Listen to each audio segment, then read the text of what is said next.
Olá, amigos!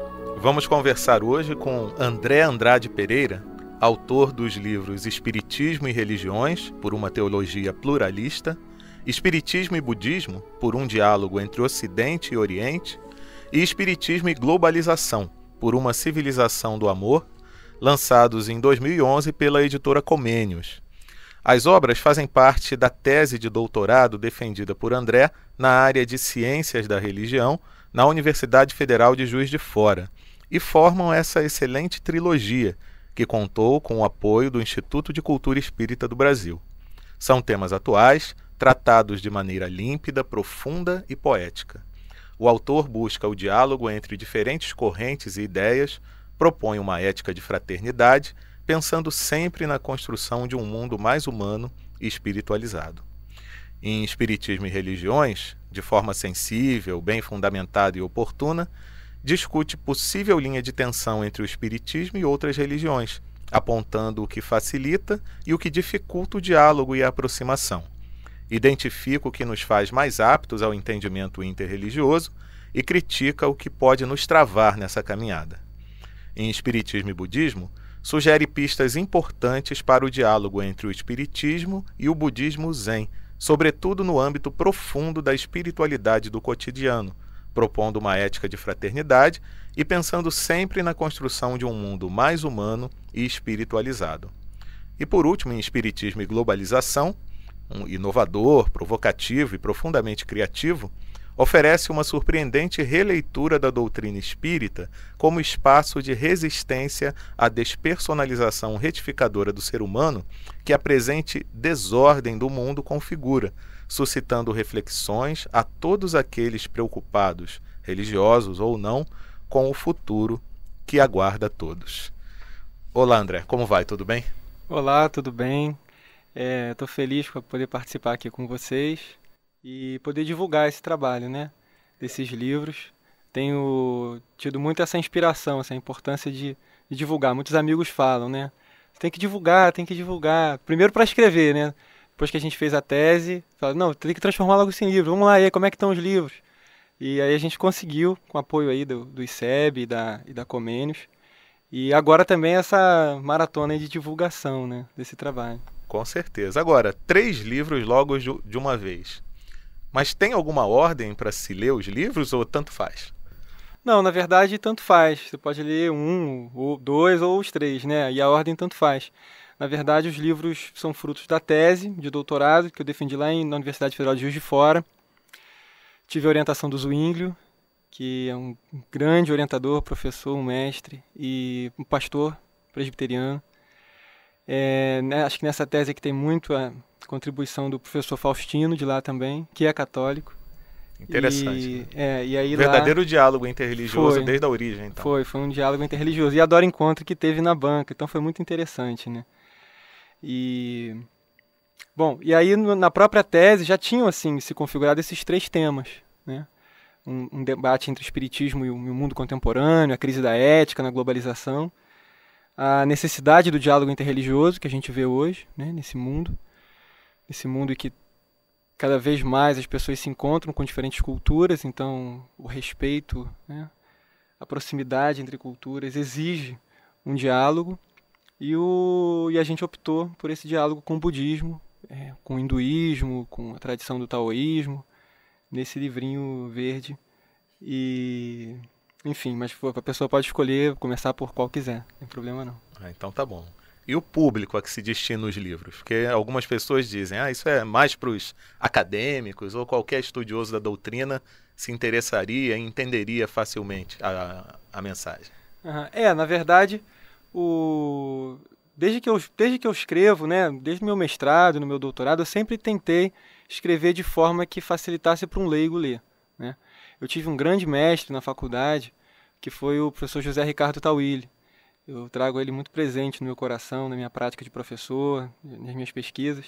E uma coisa que ele dizia era assim, um bom cientista é aquele que consegue explicar a sua ciência para os leigos. Então eu tento facilitar ao máximo a linguagem, que a gente trabalha com vários autores, né? Mas para que qualquer pessoa possa ler. Então é claro que como qualquer livro exige esforço, disciplina, tem que sentar, né? Tem que dar um tempo para poder ler.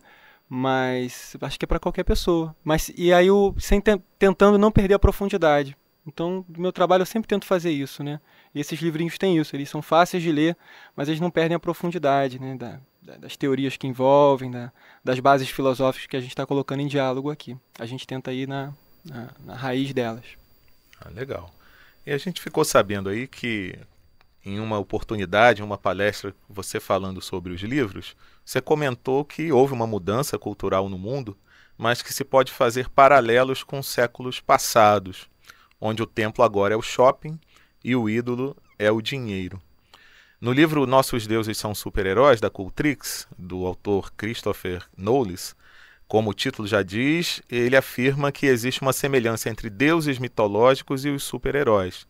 E o americano Rick Riordan, autor de O Ladrão de Raios, de 2005, livro que fez bastante sucesso, pegando uma carona em Harry Potter, também disse isso numa entrevista. E você acha que os super-heróis têm alguma relação com a sua tese? Bom, olha, não existe cultura sem religião, né? Ao longo da história da humanidade, você pode ter... Isso é uma frase do Henri Bergson, um filósofo francês. Você pode ter um povo sem ciência, um povo sem arte, um povo sem filosofia, mas você nunca teve, não tem e nunca terá um povo sem religião. Então, o que eu acho, né, o que eu tenho visto nessa leitura que está sendo feita sobre super-heróis, que tem um pano de fundo aí, que é a nossa cultura materialista. Na medida em que tenta-se, né, calar a voz desse espírito religioso que reina em nós, ele aparece de outras formas. Então aparece na cultura profana. O próprio Jung faz uma análise sobre os super-heróis, né, encarnando aí algumas qualidades de Jesus, por exemplo. O Jung tem uma análise muito interessante comparando o super-homem com Jesus, né? Aquela ideia de que ele nasce vindo de um outro planeta, uma coisa, os superpoderes, né? E aí tem uma coisa super interessante para a gente analisar nos super-heróis. No X-Men, por exemplo, para quem é espírita, né? Como é que são aquelas potencialidades psíquicas, né? E como é que essas coisas estão dentro do ser humano também. Então, enfim, tá aí na cultura, né? Tô lembrando aqui daquela frase de Jesus, né? Se os homens se calarem, né, as pedras falarão. Então, na medida em que a gente não está olhando para esses fenômenos, olhando para a espiritualidade humana, ela vai aparecer de outras formas, né? Inclusive nas histórias em quadrinhos. Exato. Você acha que esses filmes que atualmente têm falado tanto de espiritualidade é um pouco disso, as pedras falando também? Eu creio que sim, concordo com você. Acho que a mensagem está aí, né? A verdade está aí, né? E as pessoas têm que ter olhos de ver. Então, na medida em que as religiões organizadas se fecham, né, em dogmas, na medida em que a ciência também, hoje, muito fechada em dogmas materialistas, esses fenômenos, essas potencialidades do ser humano vão aparecer de outras formas e as pessoas não vão se calar. Alguém vai falar. Com certeza. Mesmo que sejamos nós outros, né?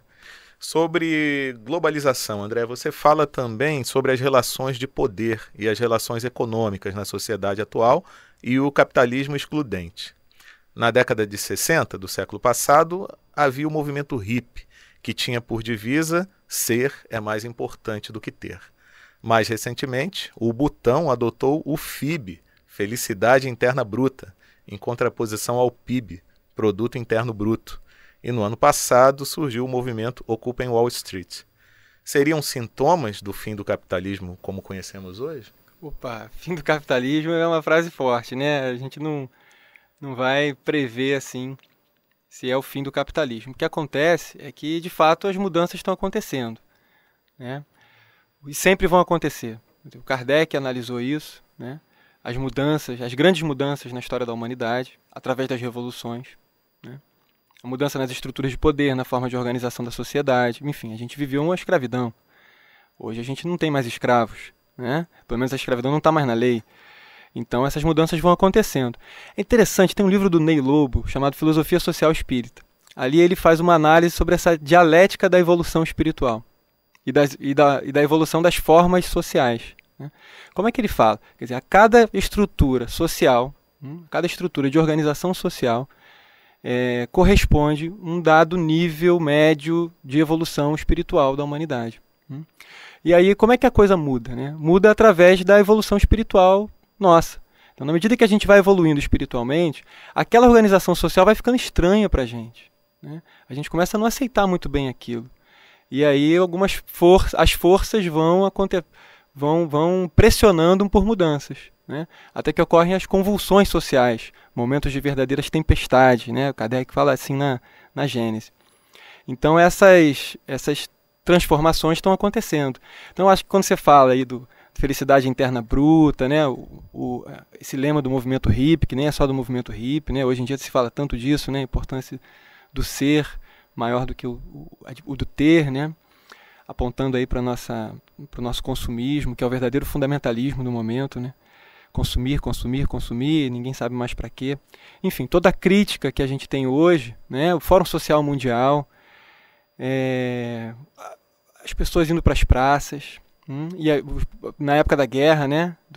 As pessoas também se manifestando contra, são sinais, né? De que está tendo uma evolução espiritual, né, das mentalidades que não aceitam mais esse regime, essa forma de organização da sociedade. Então, podemos esperar sim transformações, né?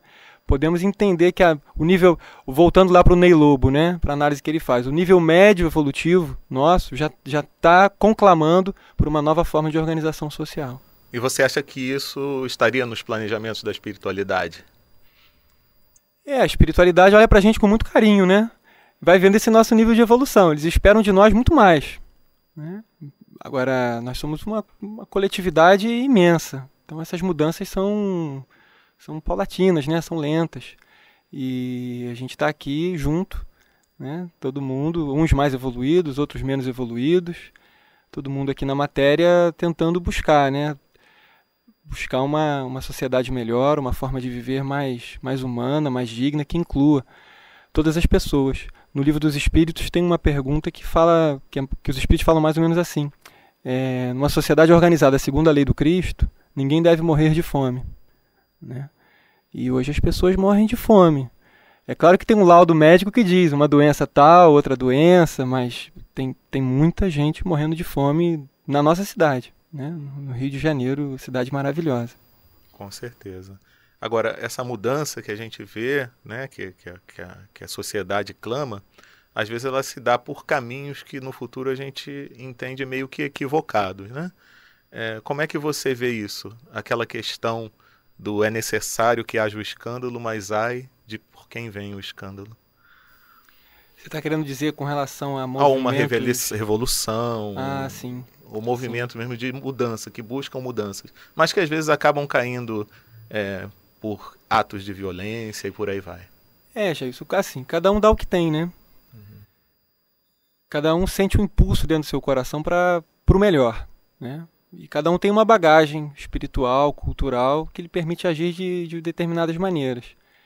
É claro que, perfeito ninguém é. Então cada um vai fazendo a seu modo, né? Esses dias eu conheci uma menina que está vivendo totalmente contra o sistema, né? E ela, de fato, consegue lá sobreviver do jeito dela. Ela planta na casa dela, ela não tem carteira de identidade. Parece muito esquisito, a gente olha assim, mas enfim, ela está fazendo do jeito dela, né? Cabe nos respeitar cada um na sua forma de expressão, né? Porque a nossa sociedade, de fato, não dá conta dos nossos anseios espirituais mais profundos. Como fazer a mudança? Quer dizer, cada um está tentando ao seu jeito, né? Acho que vocês aqui no Espiritismo.net estão buscando um caminho, né? E cada um aí está buscando o seu. Eu acho que cabe agir, né? Cabe melhor agir. Se movimentar do que não fazer nada, né? Eu acho. Eu acho que a gente tem um chamado realmente a cumprir na vida. E não fazer nada, a gente depois se arrepende amargamente, né? É o Martin Luther King que falava muito disso, né? Do silêncio dos bons, né? O que incomoda mais não é o barulho dos maus, né? Mas o silêncio dos bons. Então a gente precisa agir, precisa fazer algo, né? Começar a fazer a mudança. Uma outra que me inspira muito é a Maria Teresa de Calcutá, né? Que aí é um caso de uma pessoa que rejeitou completamente esse mundo capitalista que a gente vive. E foi lá, fazer a parte dela. E uma coisa que ela fala muito pra gente é assim: comece. Comece. Comece. Ela fala isso 3 vezes. Me lembra muito o Emmanuel falando com o Chico Xavier: disciplina, disciplina, disciplina. A Maria Teresa fala isso: comece. Então você está sentindo o impulso de fazer um ato, né, que você acha que possa contribuir para uma transformação, para uma sensibilização da sociedade, para que a gente precisa construir um mundo melhor, eu acho que tem que seguir esse conselho, começar. Né? Com certeza. Voltando à questão do capitalismo. E se não houver o capitalismo, qual a alternativa? O socialismo? Bom, quando o espiritismo nasce, ele nasce como um socialismo. Né? O movimento na França, o espiritismo ali, o momento político em que Kardec está envolvido, as ideias filosóficas que ele está envolvido, que ele está dialogando, são as ideias socialistas. Né? Então, poderíamos dizer, sim, que o espiritismo é um socialismo utópico, né? No sentido de que a transformação não vem pela revolução, né? Mas vem pela mudança de mentalidade, por uma evolução moral. Então, seria uma revolução interior, talvez? Sim, uma revolução interior. Os movimentos na França, na época do Kardec, acreditavam nisso. Né? Havia o pessoal lá dos magnetizadores que propunham uma reforma social a partir da reforma dos fluidos, né, internos, ou seja, uma harmonia maior interna geraria uma harmonia, né, uma justiça maior na sociedade. Então Kardec está, de certa forma, muito ligado a esses movimentos. Né? Agora, esses nomes todos perderam muito, né, se desgastaram muito. Né? Capitalismo, socialismo, o que é isso? Né? Então, o que é cada coisa dessa? Quando a gente olha, por exemplo, o Nosso Lar, né, que agora saiu em filme também e povoa a nossa imaginação, podemos dizer que é uma sociedade socialista? Né? O Nosso Lar, os meios de produção são coletivos. Né? Cada um tem a sua casinha lá, tudo, mas ninguém detém os meios de produção. Qualquer um que quiser trabalhar, pode trabalhar. Né? E vai receber de acordo com aquilo, né? Os seus méritos. Então, quer dizer, qual é a forma ideal que vai substituir o capitalismo? O reino de Deus. É o que a gente está esperando. Então a gente tem que ter esse horizonte utópico. Né? O que a gente espera é o reino de Deus. O que a gente busca é um reino de amor. Quer dizer, o que é o capitalismo? O capitalismo é um sistema no qual as pessoas podem buscar seu próprio interesse, basear basicamente no seu egoísmo, quer dizer, eu só penso em mim, e o mercado regula as nossas relações. Então, quer dizer, a ética do capitalismo é uma ética do egoísmo e da competição. E produz tanta miséria, tanta injustiça, né? Tanto sofrimento. Aí a gente pensa num sistema melhor. Bom, o contrário disso é o amor, a solidariedade. Então, não diria socialismo hoje, né? Mas diria uma economia do amor. Então, estamos trabalhando, né, para a construção de uma economia do amor, de uma sociedade regida pelas leis do amor. Né? Eu não te dou para receber algo em troca. Eu te dou por gratuidade, né? Pela alegria de dar. E aí Francisco de Assis entendeu isso muito bem. Né? É dando que se recebe. Né?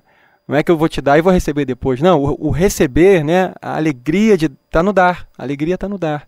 Então, quando cada um descobrir a alegria no dar, né? No doar e no doar-se, aí a gente está construindo uma sociedade mais feliz, certamente, com pessoas mais realizadas e plenas.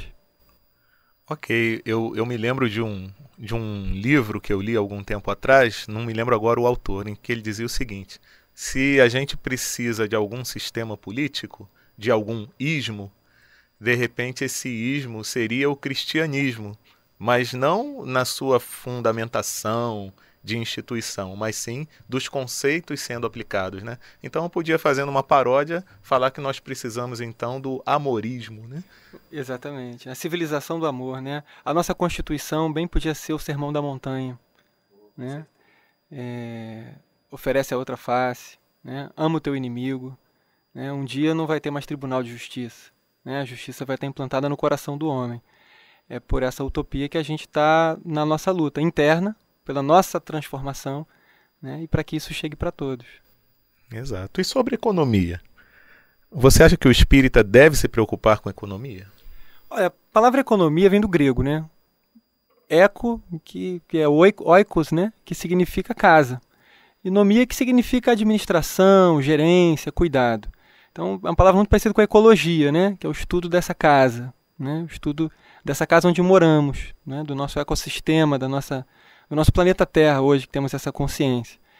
Então, bom, acho que eu já respondi, né? Significa a gente cuidar da nossa vida em comum, né? Agora, se você pergunta se deve se preocupar pelo mercado financeiro, ficar abrindo, ler o jornal todo, eu não vou obrigar ninguém, né, a ter esse tipo de interesse.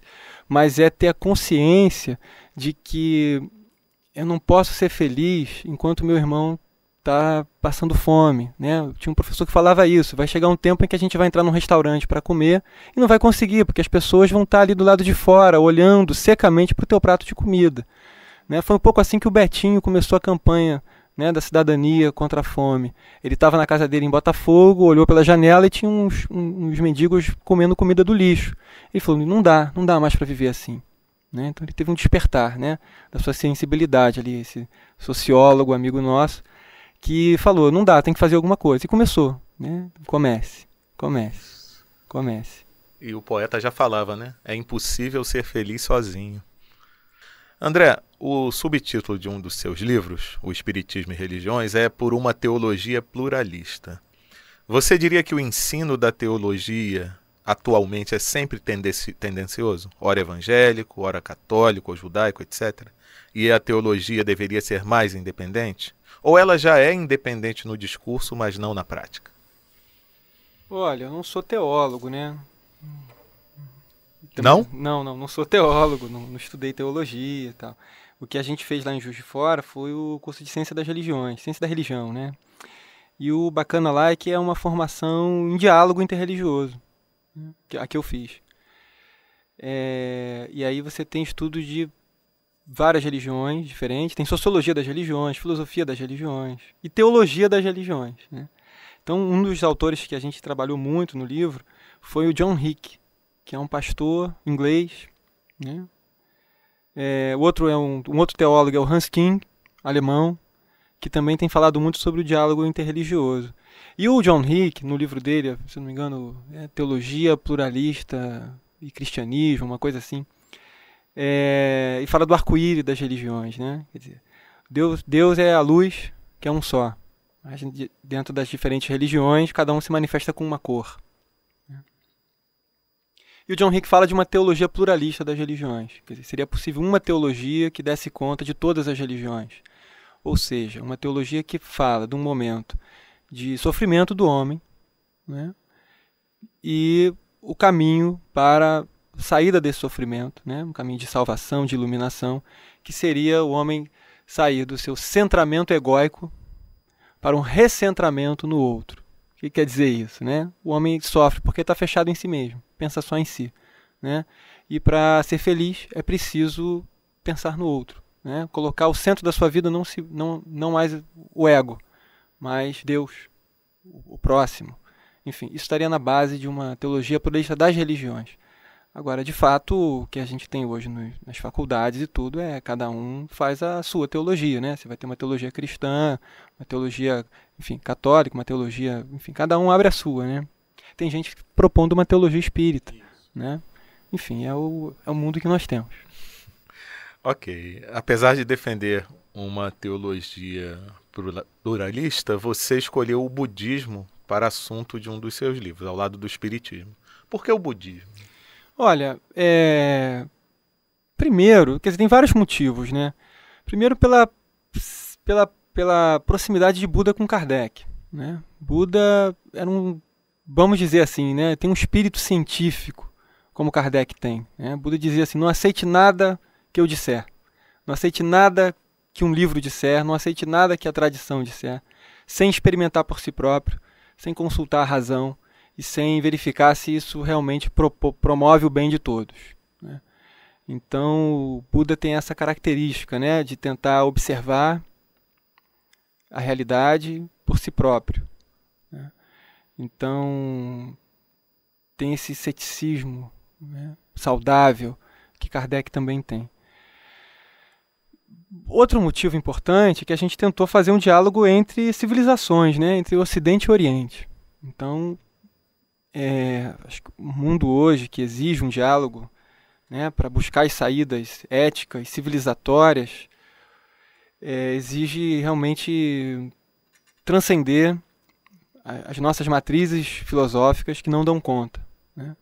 Então, de um lado você tem uma tradição do profetismo, né, judaico, cristão, islâmico. De outro lado você tem as tradições místicas, que é o hinduísmo, o budismo, o taoísmo. Né? Qual a diferença? O profético é aquele que revela através da palavra, através do êxtase, né? Deus falando. E a gente pode ouvir. A tradição mística é o contrário, né? É a tradição do silêncio, da busca interior, né? Enfim, então o diálogo seria um pouco perceber o que cada uma dessas tradições tem para contribuir, né, nessa nossa busca de saídas éticas para a humanidade. O homem precisa se escutar mais. Isso as tradições místicas trazem para a gente. Né? O homem precisa sobreviver numa sociedade justa. Né? Daí a tradição profética. Então, o homem precisa sonhar com o futuro. Né? A tradição profética, né? Um reino de Deus. O homem precisa viver o agora. A tradição mística. Né? Seja feliz no agora, porque se a gente faz a revolução, vai botar o que no lugar? Né? Aí eu lembro de um filme muito lindo, chamado Meu Tempo é Hoje, que é sobre a vida do Paulinho da Viola. E uma das coisas que ressalta, né, essa característica do Paulinho da Viola, esse artista brasileiro extraordinário, que é esse jeito dele viver o tempo presente. Né? Tranquilidade com que ele toma o café da manhã. Quem não viu o filme, vale a pena ver. E aí uma reflexão que a gente leu na época era isso. Né? Se a gente faz a revolução, vai botar o que no lugar? Né? Quem vai viver o pós-revolução? Vamos ser felizes? Então a gente só vai ser feliz quando a gente aprender a ser feliz, no agora. Né? Não adianta esperar uma felicidade no futuro se eu não sei lidar comigo, com as minhas emoções, com o meu interior. Então o budismo ensina muito isso. Né? E eu tive uma experiência pessoal, né? Na época da na época do doutorado, enfim. Eu fui conhecer um local onde eu aprendi uma técnica de meditação, que foi a técnica ensinada pelo próprio Buda. Então é uma técnica muito pura, muito lógica, muito racional, não tem mantras, não tem visualizações, é você observar a sua respiração, né, e as sensações do corpo, que é a técnica chamada de Vipassana. Né, aqui no Brasil, tem no mundo todo. Então, por ali eu fui percebendo que esse caminho dá frutos. Né, é interessante. E daí a gente foi optando, foi conhecendo um pouquinho, e usei também para muitos os livros do Thich Nhat Hanh, que é um monge budista do Vietnã, que ensina a meditar no agora. Né? Então, enquanto você está me ouvindo, você já pode estar meditando, que é assim, inspirar e expirar consciente da sua respiração. Né? Então, são meditações para a vida diária, para o nosso dia a dia, para ser feliz no agora. Né?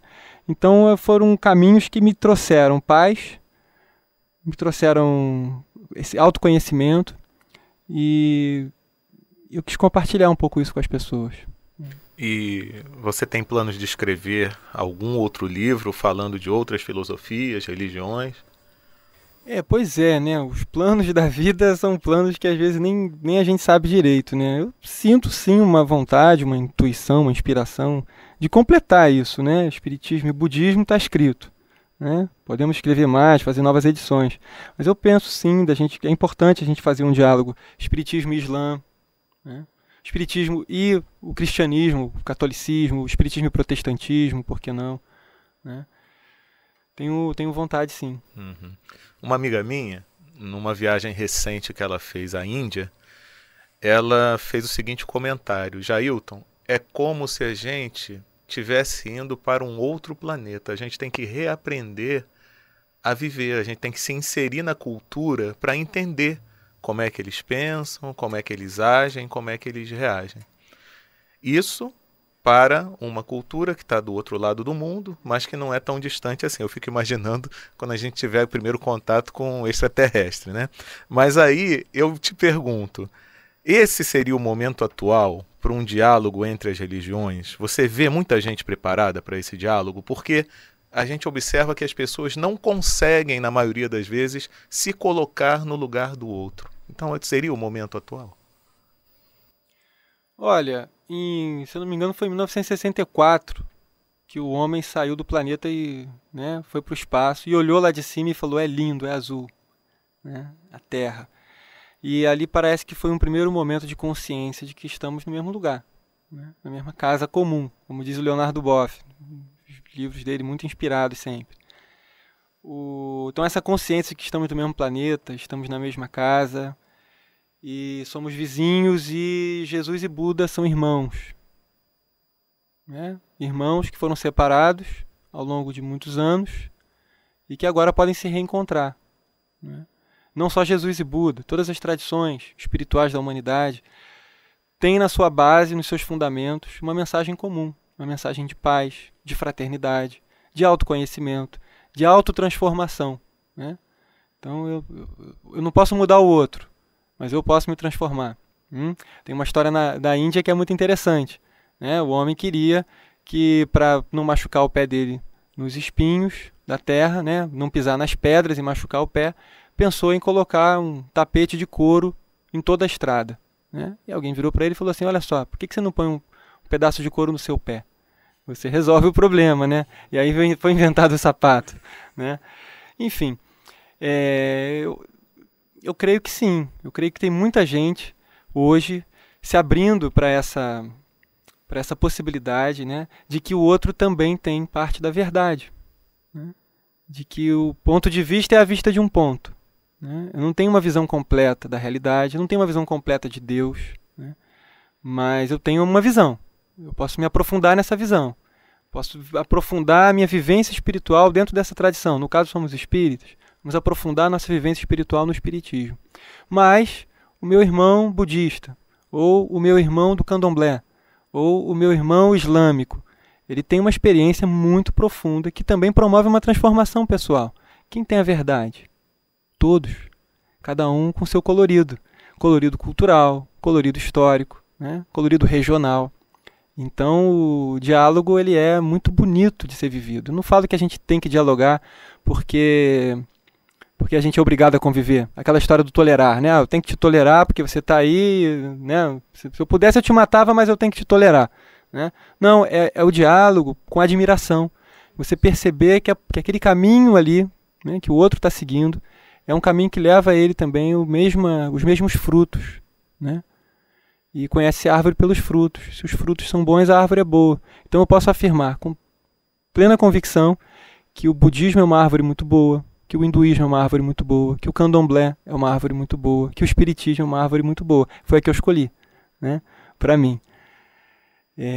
Mas é possível dialogar, é possível ter experiências espirituais com os outros, compartilhar isso. Então esse é o caminho que eu estou trilhando, né, o caminho do ecumenismo. Eu tenho sido chamado para falar, né, em encontros ecumênicos, em cursos de ecumenismo, em nome do espiritismo. E a receptividade é muito boa, né? E é muito interessante que a gente encontra pessoas em todos os lugares que vivem fenômenos mediúnicos, né? Só que interpretam à sua maneira. E vão vivendo, e vão tentando encontrar equilíbrio, e vão tentando encontrar paz, e vão crescendo. Isso aqui é bonito. Legal. No Brasil, existe uma certa tolerância religiosa se compararmos com países que têm ou tiveram episódios violentos nessa área. Você acha que seus livros deveriam, então, ser publicados em outros países, onde essa questão da tolerância religiosa não é bem assimilada? Olha, o Brasil está vivendo um momento de intolerância religiosa, né? Cresce o fundamentalismo religioso no Brasil, que é um fenômeno estranho, de fato, é um fenômeno estranho a nós, né? O Brasil sempre foi muito sincrético. Não digo diálogo, que tem diferença aí, né? O diálogo é aquilo que eu estava te falando. Eu tenho a minha experiência de fé, meu caminho espiritual, mas eu admiro o outro e eu posso aprender algo com o outro, né? O sincretismo é assim, né? Você vai às religiões como quem vai ao supermercado. Pega alguma coisa em cada prateleira. Entende a diferença? Agora, então o Brasil sempre foi muito sincrético e muito tolerante, né? Com a diversidade, evidentemente. Mas no século XX, né, tem crescido o fenômeno da intolerância religiosa. E ela ela está em todas as religiões, né? Esse é um fenômeno mundial. Quer dizer, ao mesmo tempo que existe, né, uma abertura ao diálogo interreligioso, numa das pontas, na outra ponta existe um acirramento do conflito fundamentalista, que no fundo é uma fragilidade da experiência de fé. Porque quanto maior a profundidade da experiência religiosa, da experiência espiritual, mais abertura eu tenho para o outro, né? Mais acolhimento eu tenho para o outro. Mas quanto mais frágil, eu preciso não ouvir o outro, porque senão o outro abala a minha fé. Por que a gente vai ao centro toda semana? A gente vai ao centro toda semana para ouvir de novo a mesma mensagem que a gente já sabe, né? Porque a gente tem uma fé que é frágil, a gente tem que ouvir de novo, para reforçar. tem que ouvir de novo. Então, se eu ouço algo que contraria a minha crença, aquilo me abala, né? Então eu tenho medo. Abala aquilo que eu tenho de mais profundo, né? Que é o que está dando sentido para a minha vida. Então eu preciso calar o outro. E aí a gente tem visto fenômenos de fundamentalismo no Brasil, né? Assassinatos, destruição de templos. E então esses livros devem ser publicados, devem ser lidos no Brasil, sim, né? E é claro, gente, esses aqui são uns livrinhos muito simples, né? Vão ter essa literatura do diálogo interreligioso já tem aí no mundo todo, né? Mas se alguém quiser traduzir para mim e levar para fora, eu aceito. Você não vai se negar, não, né? Com toda certeza. E tem um pouco a ver com essa questão da resistência do ser humano à mudança, né? Essa questão também do fundamentalismo e tudo mais. Você não quer se abrir para uma coisa nova. Às vezes não quer nem ouvir o que o outro tem a dizer, né? Eu acho que você percebeu bem. Quer dizer, o fundamentalismo ele tem uma base psicológica, né? A gente não quer mudar, né?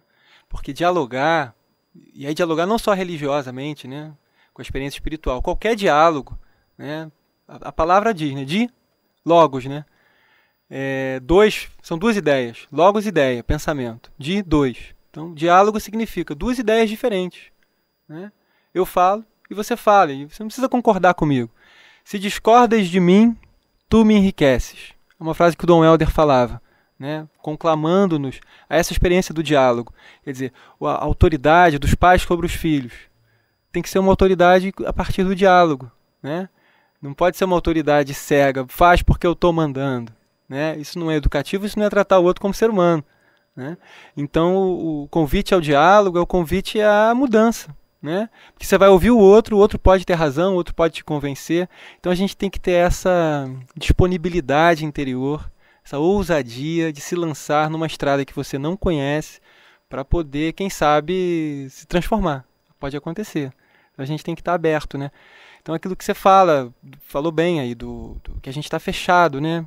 É a semente que cai na pedra, né? A nossa resistência a mudar, né? Isso impede a gente de dialogar. E a gente quer falar e ouvir a própria voz.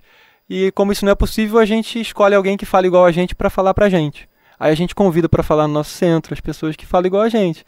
Então a gente fica realmente fechado, né? A gente transforma os nossos centros espíritas, as nossas igrejas, os nossos templos em conchas fechadas, onde a gente se isola e fica ouvindo o eco da própria voz. E pouca mudança acontece e a gente evolui menos, né? Então o diálogo é um convite à evolução, né? Me fez até pensar o seguinte: a gente acaba criando polêmicas infrutíferas, né? Quando a gente se fecha, por a gente não ter acesso a outro material para reflexão. E aquela polêmica, você trata disso em algum dos livros, sobre se o espiritismo é ou não religião? Olha, eu não trato porque essa é uma falsa polêmica, né? Por que você diz isso? O Kardec deixou muito claro, né? Depende de como você entende a palavra religião. Se religião você entende comunhão com Deus, comunhão com o próximo, né? Busca do sagrado, busca da perfeição, espiritismo é uma religião. Agora, se você entende religião como rituais, sacerdócio, religião organizada, hierarquia, espiritismo não é uma religião. Amigos, a questão está resolvida desde o seu nascimento. Agora, o que acontece? A gente tem muito trauma de religião, né? E eu digo isso porque eu convivo muito com os materialistas na universidade e eles têm uma ojeriza à palavra religião. Então, nós também, eu acho que é isso, né? Eu vim para cá pensando nisso, né? Por que a gente debate tanto se espiritismo é ou não religião? Por que isso é um tema para a gente? Por que isso é um tema para a gente? Porque a gente está traumatizado, né? A gente tem que falar mais sobre isso. Os psicólogos dizem isso, né? Aquilo que é questão para a gente vai para o consultório e fala. Então, tudo que a gente fala é porque é uma questão não resolvida dentro do nosso coração.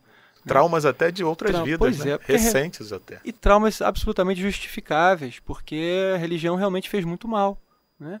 Em nome da religião se colonizou povos, se explorou, escravizou, matou, torturou. Então a gente vem marcado, o exercício de poder abusivo, né? Dentro das ordens, enfim, de hierarquia, né? A gente não sabe onde a gente estava, né? Se a gente estava sofrendo ou se a gente estava fazendo sofrer. Então, mas de qualquer maneira a gente vem muito marcado por isso. Por isso a gente tem muito medo de falar de religião, né? E os espíritas especialmente, né? Nós espíritas, quem somos nós, né? Somos o Tomé, né? O espírito é o Tomé, né? Que assim, teve que ver para crer. Eu gosto de falar isso. Eu penso um pouco por aí. Feliz é aquele que crê sem ver. Mas ai daquele que teve que ver para crer. Somos nós, né? Os trabalhadores da última hora, né? Outros foram convencidos pela mensagem do bem, pela mensagem do amor há mais tempo. Nós tivemos que ter essas provas cabais da mediunidade, dos fenômenos psíquicos para poder acreditar. Eu fui um que entrei no espiritismo a partir da evidência. Não tem como não existir o espiritismo, o espírito, a vida após a morte. Então entrei para o espiritismo por aí, né? Tive que ver para crer.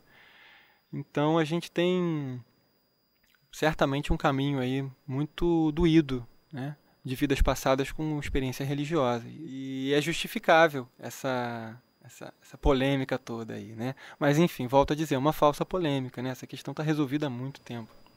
André, a gente sabe que você é um dos responsáveis pelo Centro Espírita na Rua.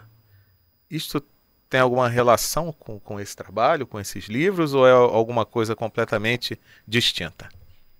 Olha, eu acho que tem a ver, porque acho que o que fundamenta filosoficamente a gente está na rua são essas coisas que a gente está conversando aqui. Isso. Aproveita e explica para quem não conhece o que é o trabalho do Centro Espírita na Rua. O trabalho que a gente faz é um trabalho muito simples, né, junto à população de rua, ali no Flamengo, na Glória. E a gente está agora abrindo em outros lugares também, né? Ali na Praça da Cruz Vermelha, estamos pensando em ir para Botafogo, porque tem muita gente morando na rua, né?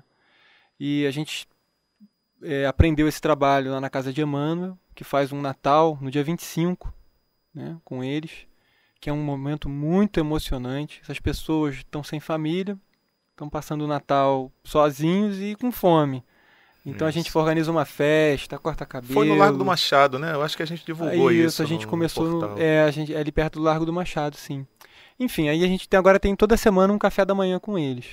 A gente toma um café e a gente tem a filosofia de trabalho que é assim, né? Olhar no olho, tocar, falar, como é que você tá, meu irmão? E ouvir as histórias, né? Porque quem vive na rua vive muito solitário, né? A Maria Teresa dizia isso. Não há dor maior no mundo do que a dor de se sentir indesejado. E hoje, na nossa sociedade, um dos grupos que se sente assim é quem mora na rua, tá sujo, não confia em ninguém, as pessoas passam, se você olha, tá olhando o quê? Se você não olha, tá vendo como é que nem me reparam? Quer dizer, quem está vivendo essa situação, né, e que a gente pode viver, nunca se sabe, né? As histórias de quem vai para a rua são as mais diversas, né? Pode acontecer com qualquer um. E a gente vai entendendo isso também no contato com eles, né? Que pode ser qualquer um, gente. Qualquer pessoa pode passar por isso, né? Uma crise familiar, você vai para onde? Uma crise de emprego, ou às vezes um envolvimento com drogas. Qualquer um pode cair nisso, né? Perguntavam para o Chico Xavier, você fuma? Ele respondia, ainda não. Quer dizer, nunca se sabe, né? As nossas crises internas, do que pode nos levar. Então essas pessoas são pessoas em crises, né? Em depressão. Então a gente está junto com eles. E a gente vinha desenvolvendo esse trabalho, né? Que era o café, a gente fazia uma oração com eles e tudo. E começamos, então, após o trabalho, a falar da doutrina espírita, né? E aí foi uma beleza. Para eles, pensar sobre reencarnação, pensar sobre a família em que eles vieram, né? Muitos brigaram em família, né? Com a esposa, com a sogra, com a própria mãe, abandonados pela própria mãe. E aí entender que esse vínculo familiar que eles tinham foi construído em outras vidas, né? Que possivelmente eles escolheram essas pessoas, ou que ainda eles podem ter feito mal a essas pessoas no passado, é muito perturbador, no bom sentido, né?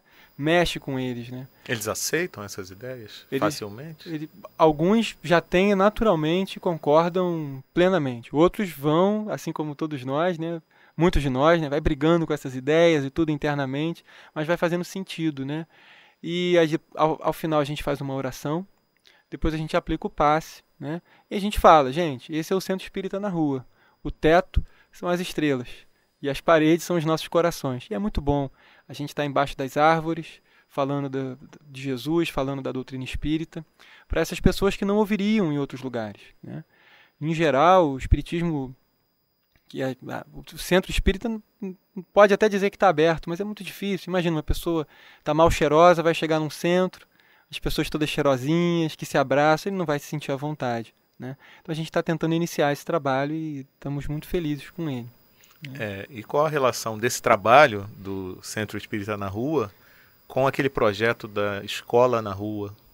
Então, são projetos semelhantes. A Escola da Rua é um projeto pela UF, né, um projeto lá na universidade que a gente faz, que é, junto aos alunos de pedagogia, tentar fazer atividades pedagógicas na própria rua, né?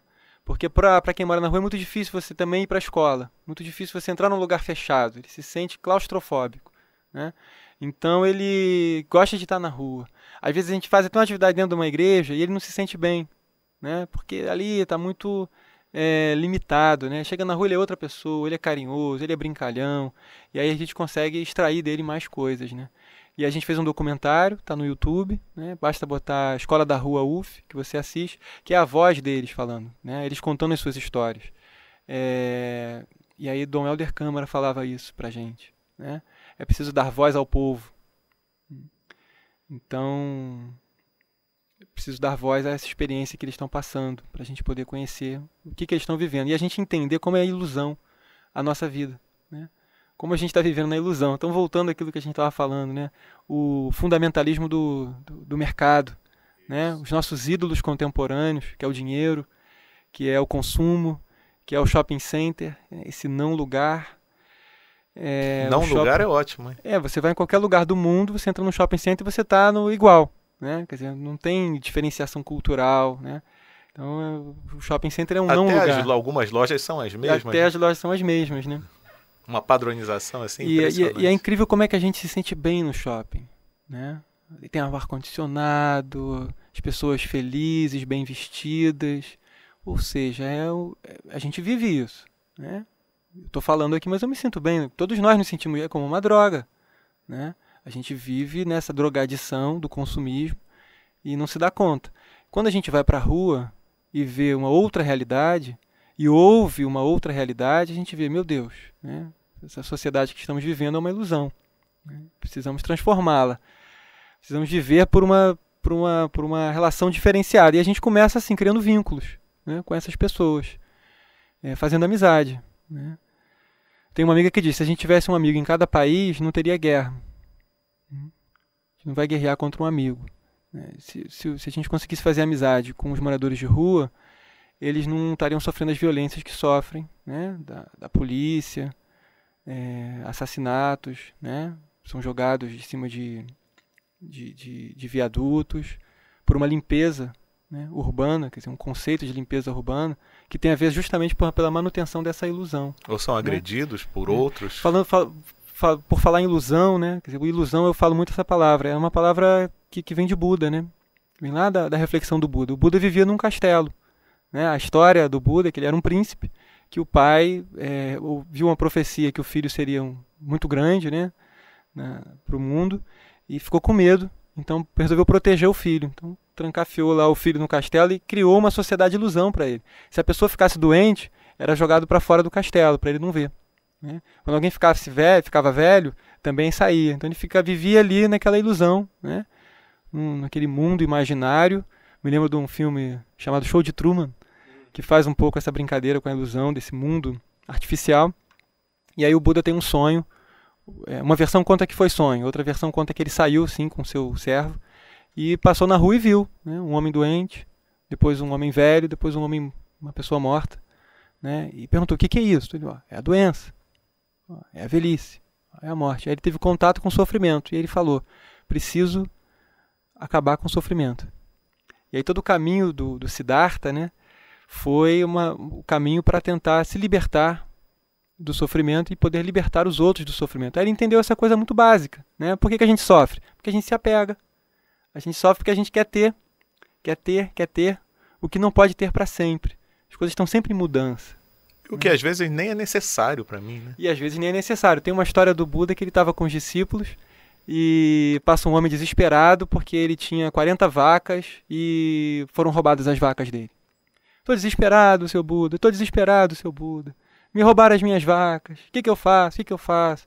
E o Buda conversou um pouco com ele, depois o homem foi embora mais calmo.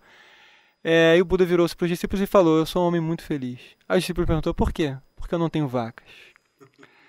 Então, quer dizer, a gente sofre porque a gente quer ter o que a gente não precisa, ou quer ter aquilo que a gente vai perder um dia, né? Ou a gente não quer ter aquilo que às vezes a gente tem que passar. Então a causa do sofrimento não está nos outros, não está no mundo, está dentro da gente, nesse ego, esse ego que quer conquistar tudo, né? Então, para ser feliz, tem que superar esse ego, né? Morrer o ego. E aí Jesus falava isso, né? Quem quiser ter o reino de Deus tem que abandonar sua vida, né? Não alcança a salvação, né? Quem quer salvar sua vida, mas aquele que quer perdê-la, né? Então, o que Jesus está falando aí é uma dedicação suprema ao reino dos céus, que significa humildade, né? Humildade, simplicidade. Então, eu acho que a gente aprende muito isso com quem está na rua. Às vezes a gente tem pouco, né? Tem dias que a gente vai e tem pouca coisa para doar. E aí eles falam pra gente, muitos falam pra gente: irmão, o pouco com Deus é muito, né? E sorriem. E a gente vê que é possível ser feliz nesses momentos, né? E nossos problemas ficam muito pequenos, né? Legal. Mais alguma coisa, André, que você gostaria de falar sobre os livros?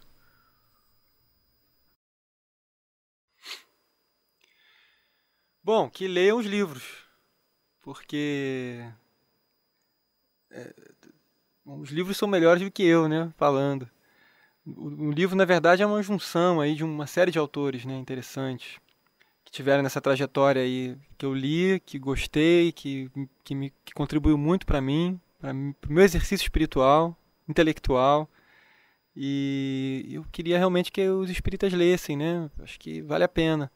Eu lembro uma vez do Divaldo falando numa palestra, gostei, me marcou aquilo, né? Que ele sentia falta de pessoas que escrevessem de uma perspectiva crítica sobre o espiritismo, que não fosse só livro mediúnico, que não fosse só livros de mensagens repetindo o que já foi dito, mas que fizessem pontuações críticas sobre o movimento espírita, sobre o próprio espiritismo na atualidade. E aquela palestra ficou no meu passado e eu acho que eu fiz isso, né? Acho que eu fiz isso, que eu ouvi lá na palestra dele. Então, enfim, que leiam, né? Tem uma coisa que a gente falou pouco aqui, que é um diálogo com o Erich Fromm, um psicanalista austríaco, que fala sobre essas questões de amor, né?